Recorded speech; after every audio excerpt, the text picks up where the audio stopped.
Okay, welcome to another random walk down Mill Street.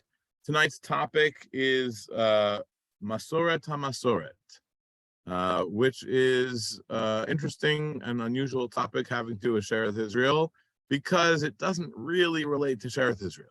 It's a very minor thing that we're going to be looking at, and I think I have told you in the past of all the discoveries that one can make in Shearith Israel's archives. Shearith Israel archives contain a vast amount of material dating from the early period of our congregation until today. It has the personal papers of David de Sola Poole. It has notes from Henry Perimendes. It has diaries of Jacques Judah Lyons. All the records of the congregation, financial records and other types of things. And so the life of a congregation, as you might imagine. It also contains certain things that people have given to Shearith Israel over the course of time, including some rare books. And the reason that I chose the topic tonight, or the reason it was on my head, is because of the sale of the Sassoon Codex, which took place today for a whopping, or a pittance, 33.5 million, with you add in the charges and the commissions. It's 38 million. Just missed it by a little bit. I could have owned it. But yeah, that was it's been marketed well by Sotheby's. It's really an interesting book, and so that's what got me thinking about Massoreth. I said, can I do anything about Massoreth and Shearith Israel? And then I remembered, yes, I can. So without further ado, Massoreth ha-Massoreth. Let's share my screen here.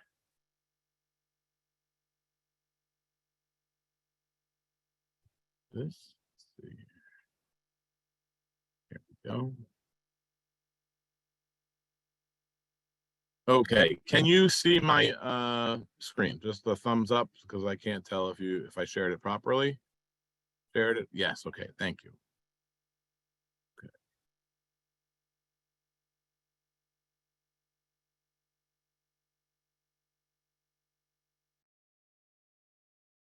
Sometimes Zoom doesn't want to cooperate and doesn't let me make this window a little smaller. Okay, Massoreth ha-Massoreth, a 16th century Masoretic treatise in Shearith Israel's archives, inspired by today's sale of the Sassoon Codex. So here is a headline from today's New York Times. Thank you. A lot of people, I suspect, have seen the Sassoon Codex. I also went to see it. Pretty fun. And here's a picture of it.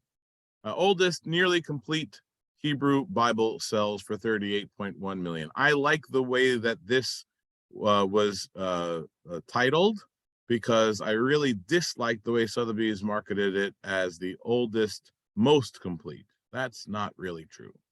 The oldest, maybe not. Aleppo is probably older. Who knows? Most complete, it certainly isn't, because it's not complete. The complete one is the Leningrad Codex. So I would have said oldest, almost complete. Okay, oldest, nearly complete. I like that. Sold today. So what is the Sassoon Codex, which is not the topic of tonight, but it's the starting off point. The Sassoon Codex is an early handwritten manuscript of the Bible. And what makes it special is that it also, well, that's already special because it's early, but it also contains the Masoretic notes. What is the Massoreth? The Massoreth is the tradition that we have brought down to us on how to read and write the Torah, including the nikud, the pointing of the words, including the Te'ameh HaMikra, the notes, the disjunctive and conjunctive notes that tell you how to read the verses and how to sing the verses. And in particular, there are notes made in these codices, which tell the sofer or anyone else who is interested to study it how to write the words of the Torah. And there are two parts of that Masorah. There's something called the Masorah Parva or the Masorah Ketana, which are these little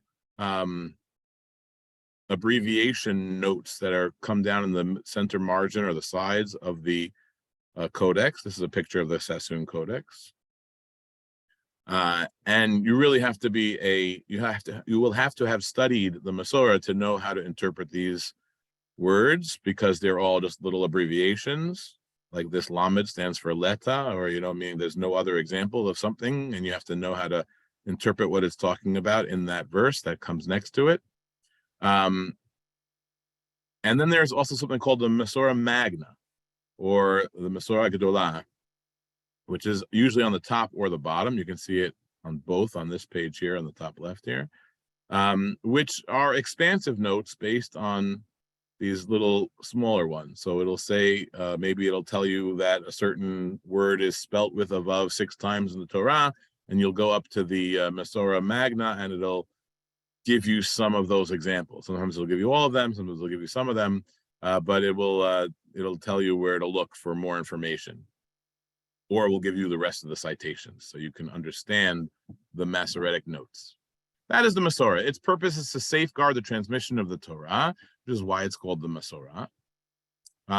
And it is a kind of esoteric field of study, one which I am familiar with, not expert in, but familiar with, because my wife studies the Masorah. So that was also a reason that it's on my head sometimes, on my mind sometimes.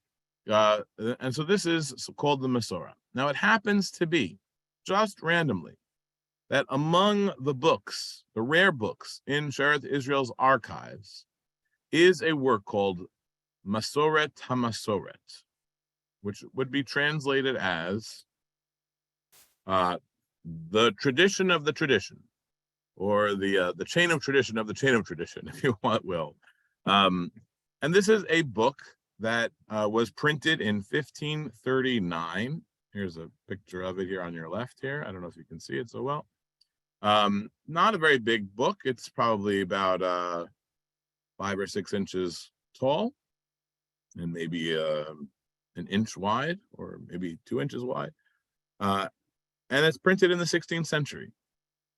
And it's written by, it is a very, very famous work. Maybe not on everyone's shelf, but it is very, very famous in the field of Masoretic studies. It also has a very, very famous author whose name was Elia Levita, or Levitas, sometimes people say, also known as Elia Bacher. For some people might know Elia Bacher in a different context. He was a grammarian and a lexicographer, meaning he made a dictionary, and a poet.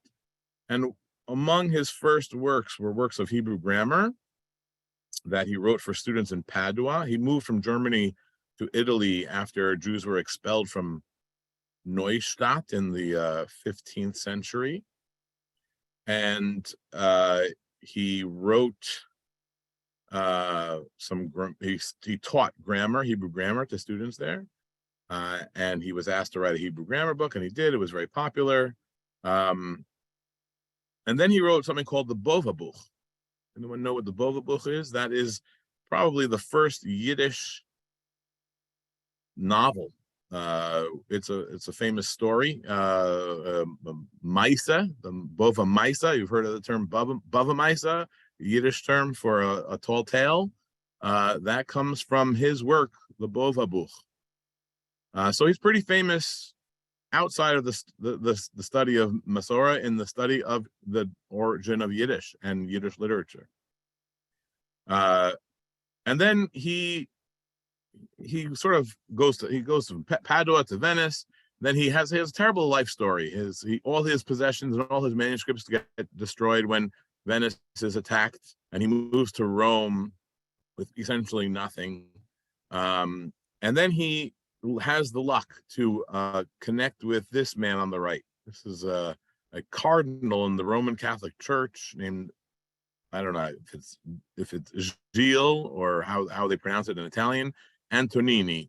who was a Hebrew expert in the Roman Catholic Church, who was interested in Kabbalah, and also acquired many manuscripts. And Levita came to him and offered to help him with Hebrew and grammar and Massoreth in particular.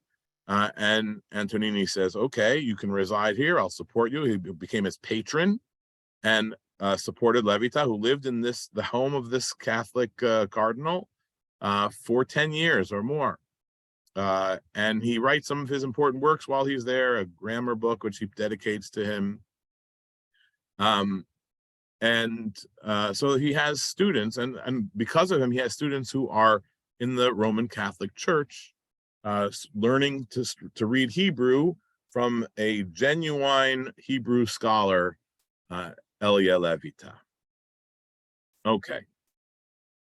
Now, this book, Massoreth ha-Massoreth, was printed or was written fairly late in his life, towards the end of his life. He had a relatively long life for the time period.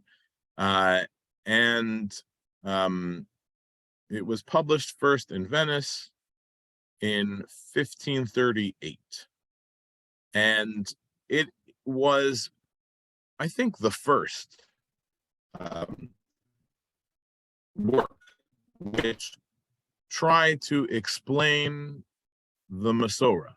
What I was telling you, these symbols and notes about how to read the Torah, which were published in the Rabbinic Bible and what became the Mikrot Gedolot, in various forms, in many different manuscripts known throughout the Middle Ages, but were not well understood. And he goes through them systematically, and he makes some rules. He establishes some rules about how the Massoreth works, and he publishes this book, Massoreth ha-Massoreth. Now, it is most famous. It is most famous for one of its introductions. It has 3 introductions, and one of them. Oh, before we get into it, this is the actual book that we have at Shearith Israel's archives, and we'll talk about the inscriptions here a little later. But this is the actual one. There are several other editions. It's not $33 million. I think I was doing a little Googling earlier. It has been offered for sale on various auctions ranging from $2,000 to $5,000. So if you really want, you can get one of these too, and you don't have to go to Shearith Israel's archives to look at it. But the thing that I want to tell you about is, which is interesting, is the historical significance of the book, which is that it was the first to articulate in a clear manner that the Massoreth that we have, and by that I mean the pointing of the words and the Ta'amei HaMikra, were not in origin from Halacha L'Moshe Misinai, were not done by Ezra HaSofer, but were created and preserved by the Masoretes, who were operating in the period about the end of the Talmudic era, say from the 6th to the 8th or 9th century. And so that is one of the main historical significant pieces to that work, as well as the fact that it was the foundational.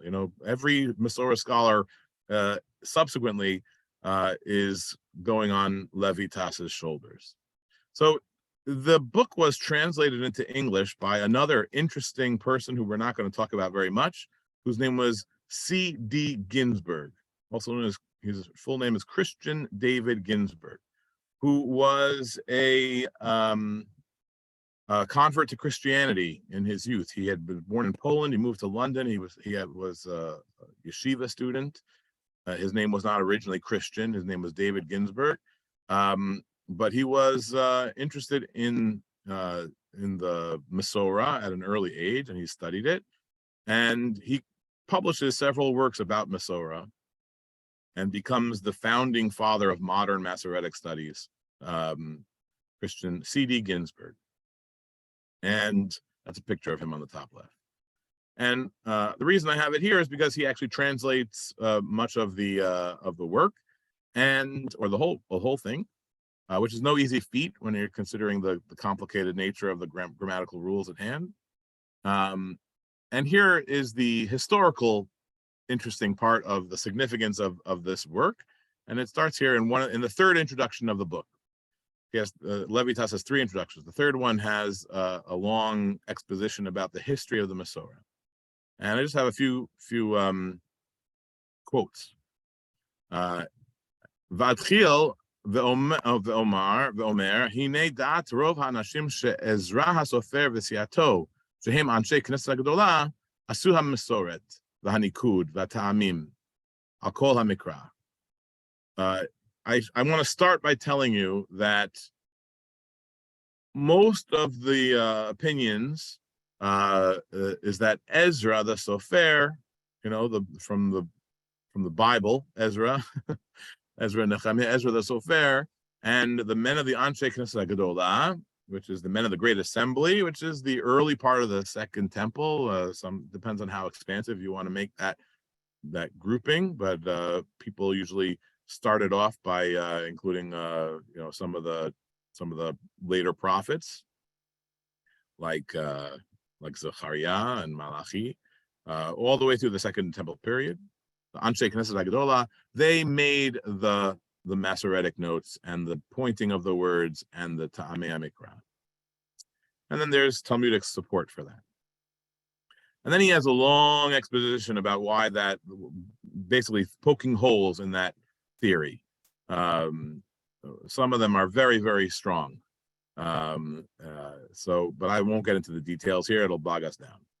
And then at the end of that, poking holes in it, he has this little thing where he has these symbols. This is the one from Ginsburg, but in the original, as also he puts a symbol of a finger pointing every time he has a chidush. So this is his chidush. V'halav dati b'inyan hazeh. My opinion in this thing, nekudot v'hata'amim lo hayu kodem Ezra. They didn't come from before Ezra. They weren't from Moshe in Sinai. Lo bisman Ezra, and they didn't come from Ezra himself. Lo achar Ezra, and they didn't come from after the time of Ezra in the Second Temple. Ad chatimat haTalmud, until the conclusion of the Talmudic period. And then he says, "V'yesh le'ochiach zorayot berurot." He's going to give you proofs for it, which he does, and and much of the book is this third introduction where he talks about the history of the Masorah. Now, this doesn't sound like a big deal to you, maybe. Well, but it was immediately a big deal, and his book was translated into Latin, and it was published in several forms in Venice and in Switzerland and Basel in 1538, 1539. And one of the reasons that this becomes a hot topic is because it comes at exactly the same time as the Renaissance Christian scholars and the beginning of the Reformation, and people starting to look at what is the original wording of the Bible, and Christian scholars trying to tease out the difference between the Catholic interpretations and what the plain meaning of the Bible is. And so this thesis is immediately explosive, both in the Jewish world and in the Christian world. Before we get into that, I'll just show you some other parts of the book which are interesting and nice before Shavuot to look at. So after the three introductions, he has three parts to the book, which he calls the Luchot HaRishonot, Luchot HaShniyot, and the broken ones. So he calls them like the tablets, like the Ten Commandments, the Decalogue. He calls them Luchot HaRishonot, Luchot HaShniyot, and Luchot HaShivarim. And each one of those sections has a different purpose. And in the first section, where he goes through each of the diburim, he actually uses the first words of each one of the Aseret HaDibrot in his book. So I just gave you the first chapters. Anochi Eliyahu HaLevi HaMechaber. I am Eliyahu. Okay, not Anochi Hashem Elokecha. Dibur Hasheni Lo Yeh Lecha Shem B'chol HaMikra Shayu Teguen HaCharot Cholam. But he gives you other rules, but he's using in each one of these rules the first words of the Aseret HaDibrot. So that's kind of cute. And he does lots of plays on, and he plays with language in this way in a lot of different ways in his works, this one included. It goes on. Zachor, Tizkor, and whatnot. Okay. Now, he was opposed almost immediately within the Jewish world by Azariah de Rossi, which is quite interesting because Azariah de Rossi himself wrote a work that was controversial because it had some critical thought to it. But Azariah de Rossi did not go as far as Levitas, and he said, no, the Masorah comes from, way back from Ezra, or maybe from Har Sinai, and all that was based on the Kabbalah of the Zohar, which has mystical origins for the Tamei HaMikra and the Nikudot. Others also follow Azariah de Rossi, like the Chida, and so he was controversial. I think today, maybe you'll find some Kabbalistic explanations for the origin of the Tamei HaMikra or the Nikud in some places, but no one really doubts the role of the Masoretes in the creation of the Masorah itself. In the Christian world, you had a pretty big battle between these two gentlemen here. Louis Capel on the left, who was a French Bible scholar, and Johannes Buxtorf, who was the expert on Judaism in Germany and the rest of Europe. And Buxtorf basically publishes a book called Tiberius, which was all about the Masorah, and he uses Levitas, but ultimately to say that Levitas is wrong, that the Masorah goes back to the days of Moses and is not a modern creation. He dies, though, and so the fight between Capel and Buxtorf is taken up by his son, who's also named Johannes Buxtorf Jr. And that goes on for a long time. And like I said, fits into the split between Protestantism and Catholicism. So that's the historical significance of this work, the first and foundational work of scholarship on the Masorah, such as had been previously only known to very few people and who knew about these codices like the Sassoon Codex or the Aleppo Codex or the Leningrad Codex. They didn't have those names back then. And that was the historical context of this fight between the Protestants and the Catholics. So that makes the book quite significant.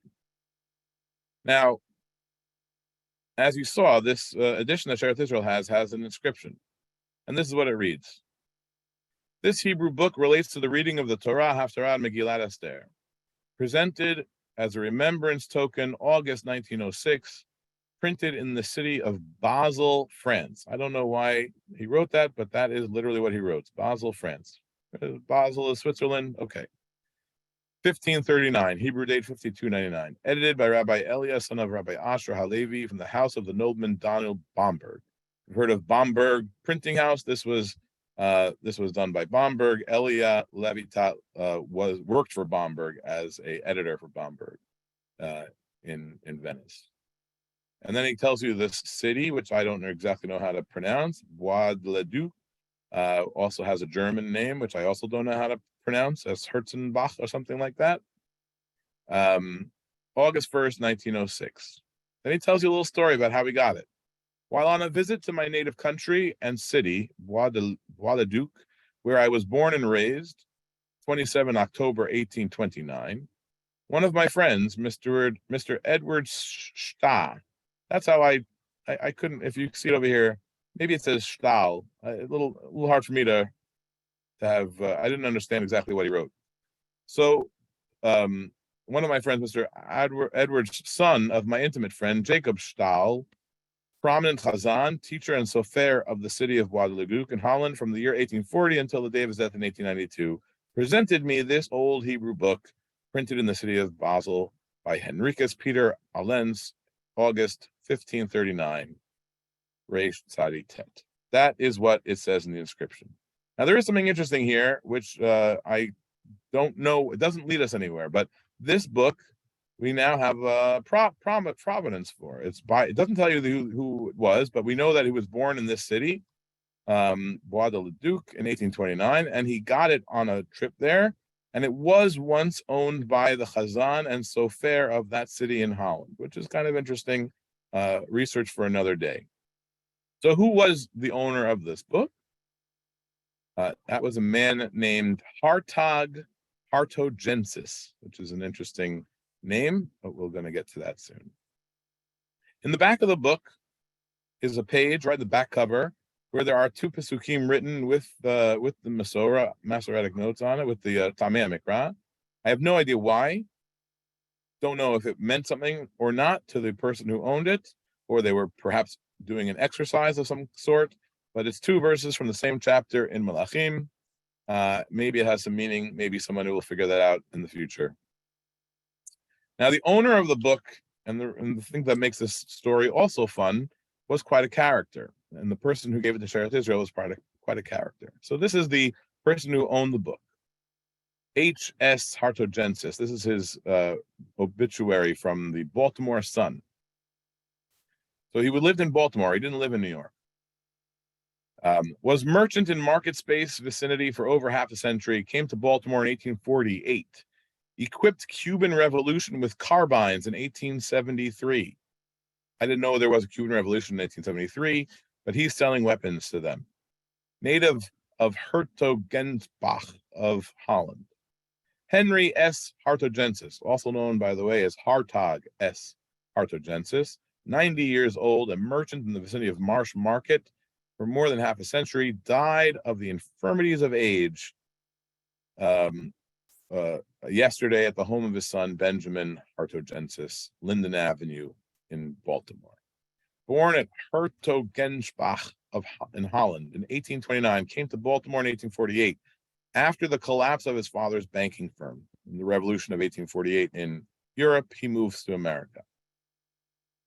He went into the stationery business, and this I find fascinating, and introduced in this city the form of check payable to the order of, whereas before that time, checks were payable to the bearer. If I read this correctly, and I saw it in a few other articles about him, the fact that we have, now nobody writes checks, but if you remember how to write checks, and it says pay to the order of, that was this man's innovation. Prior to that, the check would say pay to the bearer. And here he wrote pay to the order of. The legal ramifications of that we don't need to talk about, but I find that fascinating that this thing that everybody used to know was founded by this fellow, Hartogensis. About 70 years ago, Mr. Hartogensis began the sporting goods business, which he conducted in the neighborhood of Marsh Market until his death.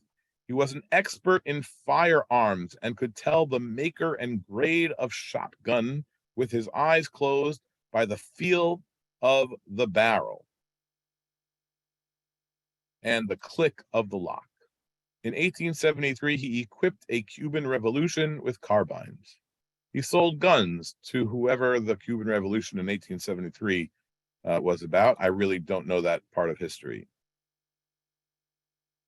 Prominent in Hebrew circles, Mr. Hartogensis was a fraternity man receiving the highest honors in the Knights of Pythias, an independent order of mechanics. In the Hebrew circles, he was cantor at the Lloyd Street congregation, whose synagogue he contributed largely to erecting in 1876, and to which he gave much of his time as secretary and cantor. When the congregation moved away, he had another synagogue made in his home in memory of his son, Jacob. And then he moved and he joined in the other congregation later. Okay, that's the biography. He was a philanthropic gentleman. You can see here all the organizations he gave to Hebrew Free Burial Society, et cetera, et cetera, et cetera. Surviving him are Miss Henrietta and Della Hartogensis, 2 sons, Moses and Benjamin Hartogensis, and 4 grandchildren and 5 great-grandchildren. Okay. Now, Hartog, or Henry S. Hartogensis, had a brother.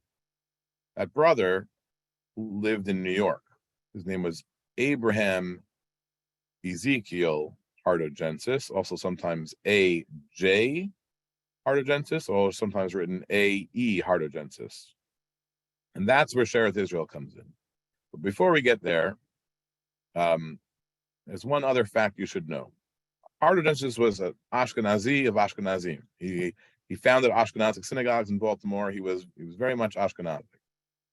But in Baltimore, from about the 1840s until around the 1860s, there was a Sephardic congregation, which was Portuguese, and which had as its chazan Solomon Nunez Carvalho, the great portrait artist and daguerreotypist, who was actually the chazan of this small Sephardic congregation in Baltimore. When Carvalho moves to New York, this man, Hardogensis, becomes the chazan there and reads Torah for them. Whether he was doing the Sephardic liturgy or not, I don't know, but he was the koreh for the Sephardic congregation in Baltimore in the middle of the 19th century. His brother moves to New York, and his name is Dr. A.E. Hardogensis. It's a little bit hard to find any information about him, but he is mentioned in a few contexts with Shearith Israel. The first is the service of farewell for the 19th Street Synagogue. So Shearith Israel was worshipped on a synagogue in 19th Street from 1860 to 1897. In 1897, Shearith Israel moves here to 70th Street in Central Park West. But as Dr. Poole tells you, the synagogue still stood for a few more months. In September of 1897, the Hebrew Free School Association was given, without charge, the use of the building of the old synagogue, which was no longer being used by the congregation, for holiday services on condition that they be conducted Orthodox. Dr. A.E. Hardogensis, member of Shearith Israel, presided over those services. So that's the brother of this Hartog. So if you see, this is how I suspect the book came to be in Shearith Israel.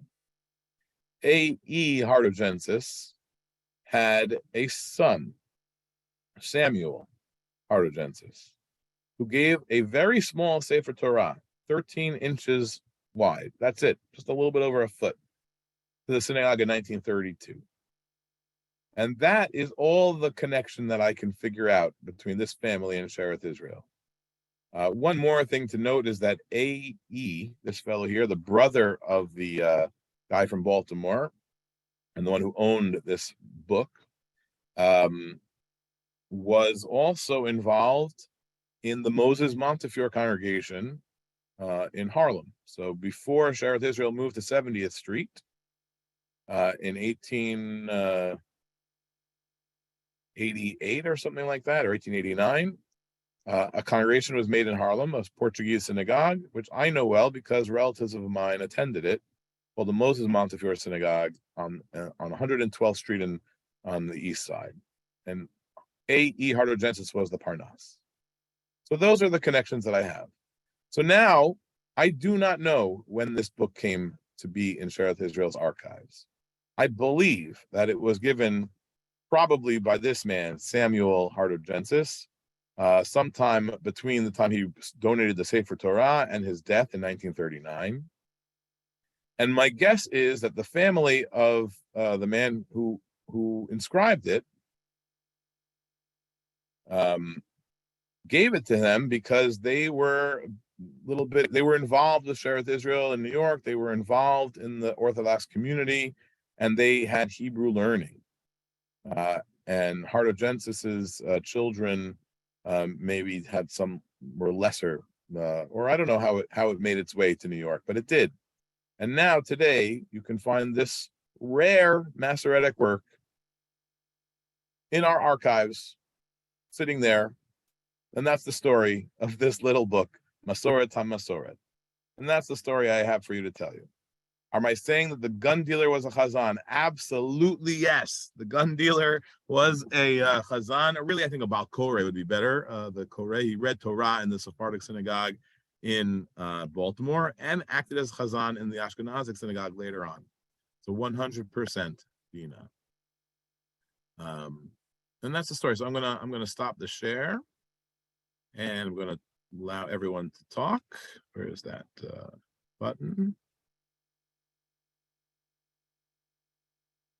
And I hope you enjoyed. That's the whole story of the Massoreth ha-Massoreth.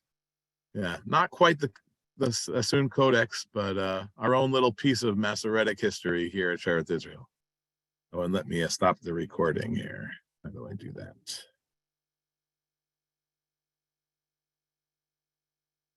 Okay.